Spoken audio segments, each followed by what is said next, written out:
over there. Yes. How should we read that?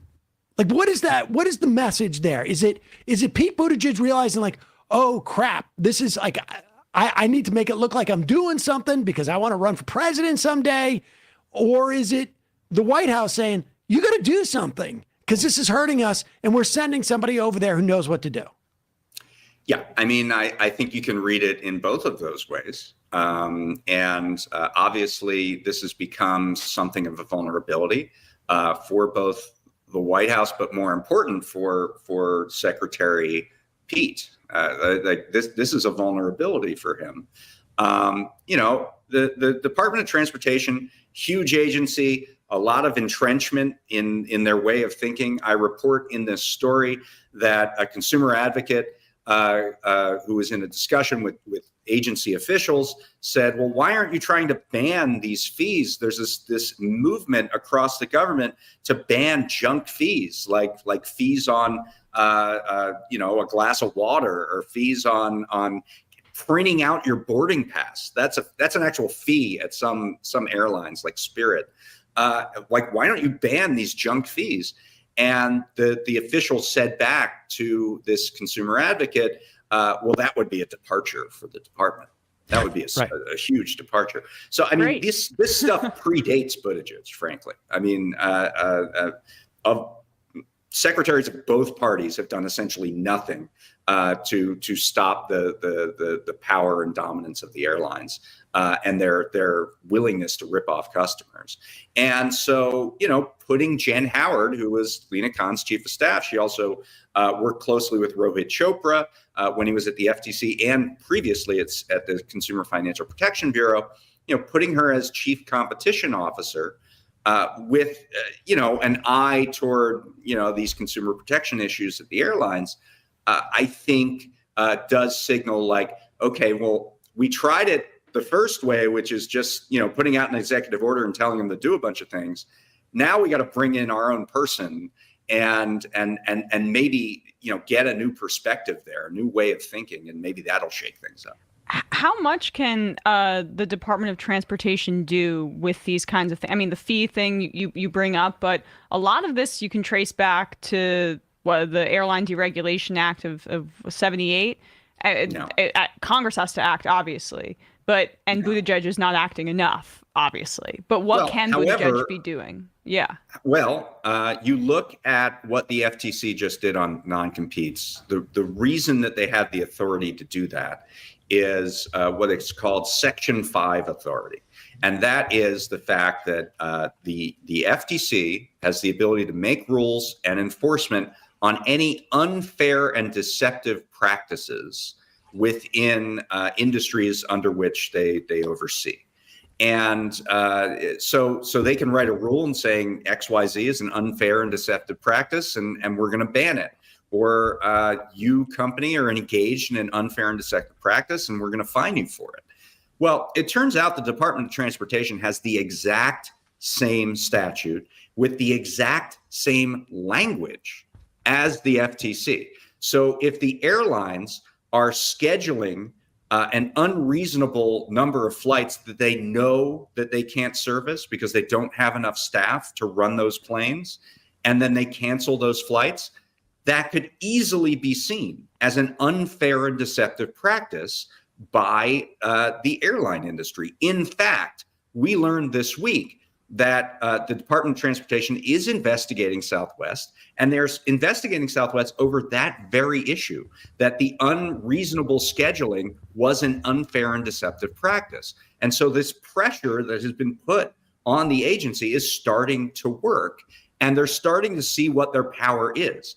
And that unfair and deceptive practice rule gives the department a tremendous amount of power to not just force disclosure in fees, like transparency. Oh, so I know I'm getting ripped off, so that I feel better about it. They can stop these things. They can stop these practices, and we'll see if they do it. How durable is this shift? In other words, coming in, it seems to me that there were two major, maybe three major pushes or forces within the Biden administration that were sort of like both manifested in individuals and also sort of like movement. And that was antitrust, largely championed largely by sort of like Warrenites, labor largely championed by Sanderites, and then climate, which was sort of like a broad sort of understanding within the Democratic Party. And it seems to me those three areas have been the most, we've seen the most happen in those areas, right? Like the National Labor Relations Board has become much stronger. The antitrust, we're talking to you about it, but we've been following that. And we are seeing some real move. And the IRA, to some extent, the Inflation Reduction Act, dealt with at least maybe the minimum, but at least some level of climate, addressing climate issues. Yeah. Woefully insufficient, but within the context of what was available legislatively. How durable is it? And is there an administration that could come in afterwards?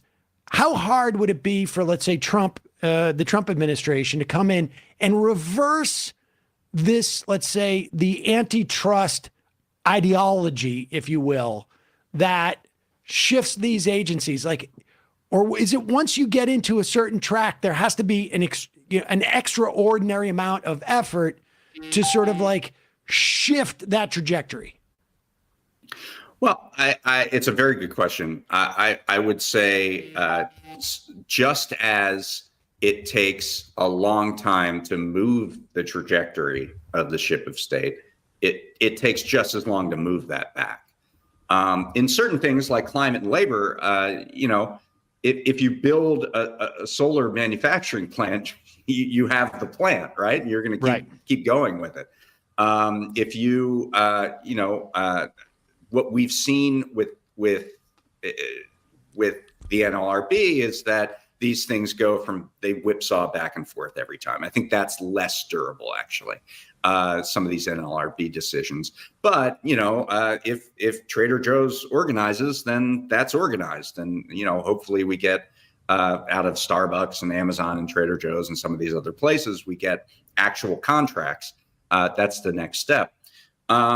With antitrust, I think that there is a mindset change, right? And once that mindset changes, just as the Biden administration has seen some resistance among some agencies to change their views, I think the Trump administration would have similar difficulties, or DeSantis or whoever it is. There's also the fact that there's at least some bipartisan interest in these issues, and it's kind of when the rubber meets the road is when you see if Republicans are really interested in this. But I do think there's, at least rhetorically, some desire to keep these things up. And I'll give you a last example, because some of this stuff is happening in places that is so buried and so sort of under the surface that no president is going to figure out what the change even happened before it happens. Here's the example. So the U.S. Forest Service, of all places, engaged in one of the biggest anti-monopoly actions of the past several months. There's this stuff called fire retardant, which is like the red gooey stuff that comes out of a plane when they're trying to suppress a big wildfire. And there's one company that makes all of it. The product is called Phos-Chek. The company is called Perimeter Solutions. And it turns out that at the U.S. Forest Service, there's this thing called the Qualified Product List, or QPL, which is essentially a certification process for this retardant actually works, right? And this is what you should buy. And not only states and municipalities are sort of required to go by the QPL, even other countries use the QPL as this is what we're going to buy. For 22 years, there was only one company on that QPL. There was only one product that was able to be bought by states and cities. And just in December, the U.S. Forest Service put a new company on that list. and instantly creating double the number of competitors and hopefully creating a virtuous situation where, there'll be some actual competition within this tiny market. Where cities and states, because there was only one company and total monopoly, were being ripped off. So that's an example. Like, the Trump administration isn't going to come in and get rid of the second company on the QPL of the U.S. Forest Service list. They might do it eventually, but it's not going to be the first thing on their list, right? Saw Dan and there are many on the Majority things Report. Like the QPL, get on it. First thing. Exactly. It's just not going to happen. And so some of this stuff happens at such sort of a sub agency level that it's going to stay in place, and it's going to be important, even though it's obscure.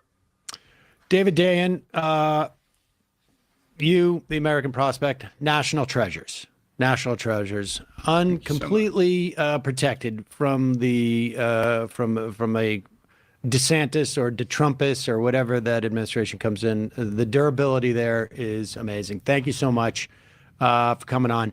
We will put links to all the pieces we talked about today at majority.fm and in the podcast and YouTube description.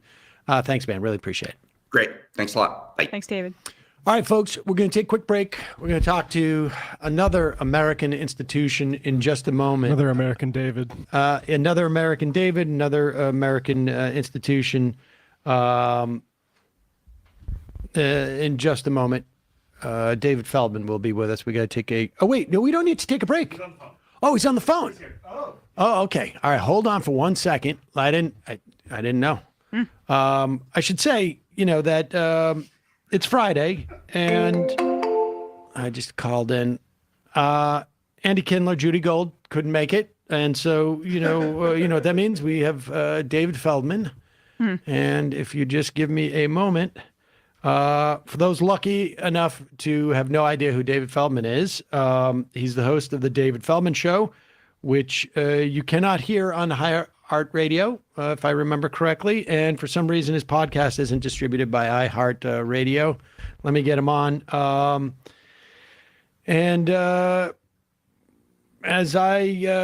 So you might want to consider, as I have, using the iHeart Radio app to make absolutely sure that you don't. That's actually how I listen to my favorite radio station. And one of the benefits is that there's no way that the David Feldman Show is going to accidentally start playing when I'm driving the kids to skateboarding or soccer practice or whatever it is, because it's really difficult for young people or old people, for that matter, to unhear what David Feldman tries to pass off as entertainment. So fasten your seatbelts, folks, mostly around your neck. That's a little, I just thought you might appreciate that. Yeah. Squeeze real tight. David Feldman, welcome back to the program, as we didn't have the availability of other people. Wow. Can you hear me? Yeah, can hear you. Welcome to the show. Okay. So you're not going to let go of it? I'm not sure I follow. Let go of what? All right. The joke, I stole a joke, what was it, 15 years ago from you? And you're not going to let go? I have no idea what you're talking about. You don't like it? Absolutely no idea. None. Sure you don't. Sure. I know. I honestly, I genuinely have no idea what you're talking about. I was on the Rosie O'Donnell show. Bobby Collins was guest hosting. You don't remember that? I mean, that man, maybe a little bit. Back in 1999. And I remember the year. And I accidentally did your bit about Bill Clinton telling Monica Lewinsky, what was it, close but no cigar, something like that. You don't remember your bit that I accidentally pinched? I do not remember the joke, to be honest with you. I don't even know what that joke would have been referencing. Close but no cigar. Monica Lewinsky and Bill Clinton. You don't remember your bit that I accidentally took. I'm not even sure. In 99, I was even in clubs at that time. Wow. Well, okay. All right. And you didn't call Rosie's producer and say David Feldman's a joke thief, right? You didn't call me screaming. You don't remember? You called me a joke thief, and then you called my mother, and you told her that I'm a joke thief. So I couldn't borrow the car for like a month because you called my mother and said I was a thief. Okay, all right. I offered to pay, but you were so jealous that I was on Rosie's talk show and you weren't, and you were more interested in destroying my career than furthering your own. It somehow seems to have forgotten that. No, none of this ever happened. I don't know if you're serious, but Yeah, but right. if you are, Nothing. you're delusional. Wow. Yeah. Wow. All right. Okay. All right. So, David, it's just like palate cleansing. Lot going on now in the 118th Congress, as you know. George Santos, Marjorie Taylor Greene sitting in the Homeland Security. Mike Pence is like... Must be nice. It must be so nice. It must be so nice to be you, Sam. It must be so wonderfully nice to be Sam Cedar. Must be so nice. Well, David, I'll Wow. tell you, I'm not sure why you're saying that at the moment, but yes, thank you. It is. So nice. So nice. It must be nice to live in that bubble of privilege that you and Emma have carved out for yourself. You and Emma, such a lovely and leafy rhetorical cul-de-sac with your son Matt. I hear him with your son Matt. Yeah. Where the tragedies of the world can't find your neighborhood. You should call the Majority Report the Pines with Wait, the Sam and The Pines? yeah, the Pines. It's a good name for a gated community, which is what your show is. God forbid your son Matt go to a public school and see how the real people live. All right, yeah. Matt's not my son. You know that, right? I also went to public school. And he went to public school, but he's not my son. He's not your son. Okay, No. that's between you and Emma. Yeah, I don't wanna he's get not into- my son either, David. Wait, what? Okay, so no wonder Matt is so effed up in the head. Instead of the Majority Report, how about calling it the Breakers on the Bay with Sam and Emma? A sanitized iteration of the world in our gated community of a talk show where it never rains, nobody has trouble paying the bills. It must be so nice being you, Sam. It must be so nice. David, It must be so nice. I'm not sure if you heard my intro. I was pushing the David Feldman show. There's a lot going on this thank week. you. We got tanks in Thanks Ukraine. for- We got body cam footage Thanks of for your the charity. attack on Thanks Paul for the Pelosi. charity. It's not charity. I know you like to discuss Thanks these for the things, and so I'm not quite sure why you're being this hostile. I was going to bring you on to talk about them. Okay. All right. All How right. about Emerald Bay? How about Emerald Bay with Sam and Emma?